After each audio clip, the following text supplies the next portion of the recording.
કપાસના વજન બાબતે દસરડી ગામે બોલાચાલી બાદ ટોળાની મારપીટમાં શિરવાના મુસ્લિમ અગ્રણીનું મોત નીપજ્યું હોવાનો ગંભીર આક્ષેપ।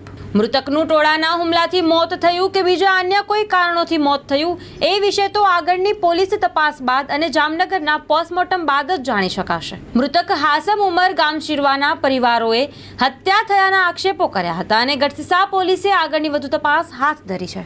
શિરવા શું ઘટના બની છે? કપાસમાં ઘટના બની હતી। અમને સાઈડમાં બેરાવી નાખ્યો, પછી ટોરો એનો આવ્યો 25 જણાનો, અમને સાઈડમાં રૂમમાં પૂરી નાખ્યો।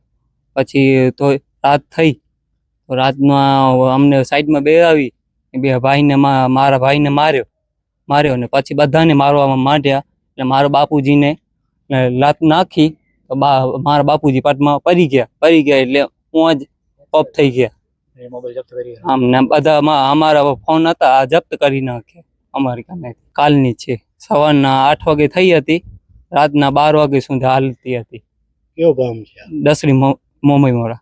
દસડી ગામમાં? હા, દસડી ગામમાં। ત્યાં શેના માટે ગયા હતા તમે? કપાસ ભરવા ગયા હતા। શેનાથી ગયા હતા? 15 ભરી અમે જોખ્યો, બધું અમારું 40-50 મણ હતો ઓનો કપાસ, આ બીજું ઉતારી નાખ્યો પોતે। અમને પોતાને ન કીધું, ઉતાર્યો, પોતે ઉતારી નાખ્યો ને પછી રાત આવીને મારવા માટે અમને 20-25 જણાનો ટોરો હતો। रात जो असां बॉडी एडा खणी आया हुआसीं, पोइ हिन खे असांखे चयूं 7 वागे 8 वागे आके रवानो करे जामनगर। 2 वागे सुधी आरो न आयो, 2:30 वजे था ऐं जो असांजो आरो आयो। पोलीस कार्यवाही बराबर करे एना ઉપર જે આરોપી હોય આને પકડાઈને સજા કરે। મારા બાપુજી ઓફ થઈ ગયા। 5-6 જણા, હા 5, હા મારે છે 5-6 જણા હતા। મારું નામ સૈયદ જમીલ શાહ કાદર શાહ, રહેવાસી શિરવા મુસ્લિમ જમાતનો પ્રમુખ છું।